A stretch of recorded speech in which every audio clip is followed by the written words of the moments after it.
Hello. This week, you'll see I've left the super secret world headquarters of Silicon Florist. I'm actually in Bend, down here to do an event. And luckily enough, it was a short news week, so this one should be fairly quick. I think the only big difference is, my background's a little bit different and my script is over here. So instead of looking at you the whole time, I'm going to have to look over here every once in a while. But if you're on the podcast, it doesn't really matter. On the YouTubes, you're going to be like, why do you keep looking over there? Because that's where my script is. So let's get going. Let's get this done quickly. I'll get through a few quick hits, some big deep dive stories. And then, of course, if you stick around until the end, why wouldn't you? I'll have some secrets to share with you, maybe. I don't know. So, quick hits.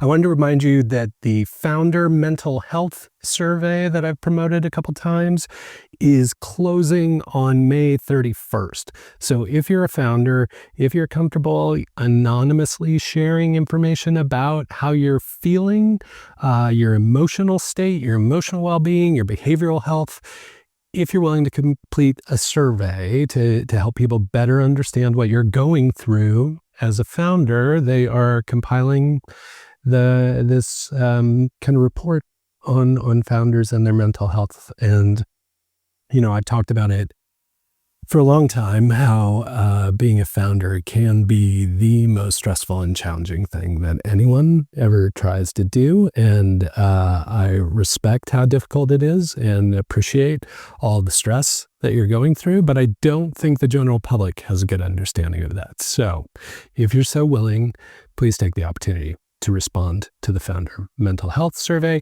The other one I wanted to mention is our friends at Canopy. They're building the robotic agricultural planting and picking and farming kind of thing. They were just featured in GeekWire. Great article. I'll link that up so you can read more about what Canopy is doing. But I think the other important thing to mention, I believe they mentioned it in the article, is Canopy also has one of those Reg FD, Reg crowdfunding kind of things, Reg CF, no, D, so Reg crowdfunding things going on. The minimum, I think, is $5,000. It might be higher than that. But if you're an accredited investor and are interested in putting some capital into Canopy and the work they're doing and, more of the robotics industry in Oregon, then I highly encourage you to check out their crowdfunding campaign. I can't remember if they're on WeFunder or Republic, but they're on one of those platforms that facilitate that regulation crowdfunding kind of fundraising. So good luck to Canopy on hitting their goal of crowdfunding, and look forward to seeing more from them, as we hear more and more about robotics in Oregon with Agility and Canopy. I think they have a very good chance of doing some amazing things here in the state. Okay, so the big stories for this week: Oregon UAS Accelerator. Remember our friends out in Pendleton who have the drone accelerator for drones or counter drones or drone adjacent, or people who just like drones and have a startup that's loosely affiliated with drones. They have opened applications for their next cohort. So if you're building something in that space, even if you're early, they're looking for, companies of all shapes and sizes. So even if you're an early startup in the drone space, counter drone space, you're doing something like software that might be beneficial to people in the drone industry, or hardware that might be beneficial to people in the drone industry. Pilum Humankind Homes was in the accelerator for figuring out ways to build with drones, so to build housing with drones. So any of that kind of drone activity is all fair game. So if you're anywhere in the space, great program, great facility, especially if you're working in drones. The flight facility out there is amazing. So take a chance, put in your application. Maybe we'll see you in the next cohort. Next one, our friend Adam Duvander runs a site called Every Developer. Adam, longtime community member, community organizer. He's the original founder of Demolicious, if you remember that one. Used to help a ton with Legion of Tech and Ignite Portland and all those kind of things.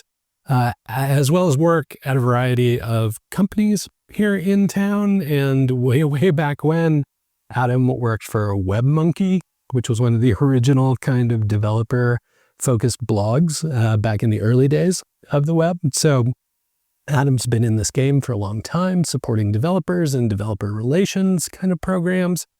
He has built through his company a view into what LLMs are recommending for developers. So if you are now typing your queries into your favorite chatbot, like Claude or maybe, OpenAI, or maybe another one that you prefer, maybe Gemini, he is helping you understand which tools are recommended by which LLMs.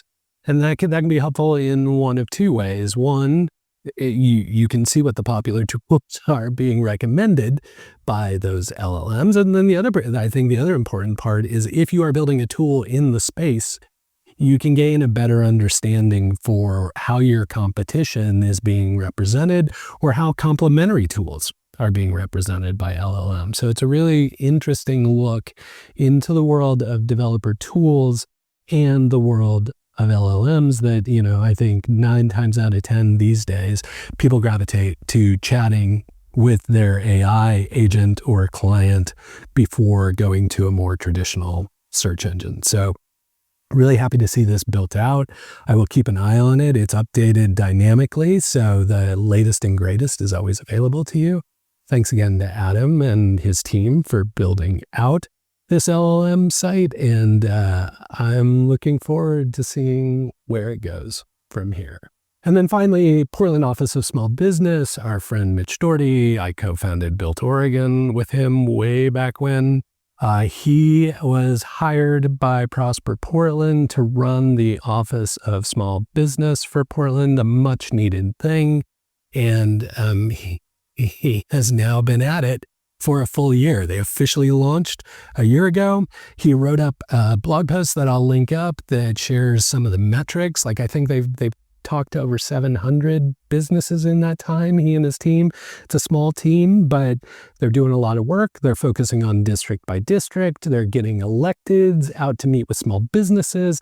They're helping small businesses with things like, getting permits or figuring out how to work with the city or figuring out where there might be additional funding or helping them with things like if they have windows broken or that kind of stuff. Basically, the Office of Small Business is designed to be that front door to make it easier for small businesses in Portland, and there are a ton of them. We are a city of small businesses, really designed to help those small businesses get more efficient, expedient help from the city when they need it, or to help them with wayfinding and navigation when they need to deal with the city of Portland. So congratulations to the Office of Small Business. Congratulations to Mitch on a well-run program. Even only 1 year in, they've had significant impact, and I cannot wait to see what they continue to do with all the amazing small businesses in Portland. Okay, that's it. Now, we go into secrets. The first secret I have to tell you is I'm shooting on a different phone, and it's one that's got the 3 lenses on it. So I'm looking at it, and it looks like a little ghost looking at me. And so I've been trying not to stare at the weird ghost I've been talking to the whole time. I'm down here in Bend doing a fireside chat tonight. We'll give you a recap on it later, but I'm super interested to hear what's going on down here in Bend and chat with people and share, learnings from Portland. Again, not in a, we know what we're doing, you should do it this way kind of way, but just sharing, here's where we've been lucky or messed up or found something that seems to work, or here are some things that are culturally relevant. I'm also hoping to get the chance to chat a little bit about how Bend and Portland are very complementary, and there should be more collaboration between our communities. So I'm hoping that comes up throughout the week. Got to talk to a lot of founders and VCs and stuff. Looking here just to make sure I don't miss anything. Talk to a lot of design people this week. It was interesting. I just had this like swath of like creative and design people who all had scheduled meetings the same week. So that was interesting to hear from all of them. And I need to connect all those dots because all of them need to be talking to one another. I'm not quite sure they are, even though they somehow found their way to me. Need to make sure that they're connected, kind of with Marcus at Vibes DIY to get the latest on what they're building. And I'm telling you, that's one to keep an eye on. That's a super interesting one. And I'm super psyched with where they're going and always happy that they take the time to keep me updated. I'll look forward to sharing more about that in the coming weeks and months, probably. And then, had the opportunity to also meet with John McMahon. While I was down here, he wasn't able to attend the event because he's running a hackathon at the same time. So, got the opportunity to catch up with him real quickly and excited about the stuff he's doing around community and looking to support him and getting more Portland people connected with him and more Bend people connected with Portland, the whole community thing. As I said while we were talking, as long as we're helping and supporting community, something good will come out of that. So it's a lot of work, can be a struggle, can be a grind from time to time, but I'm always convinced as long as we're working on community, something good will come out of that. Okay. As I said, this is a quick one. Just wanted to make sure you heard about the news and the things and the stuff. Hope you're hanging in there. And until we get the chance to chat again, please keep up the good work.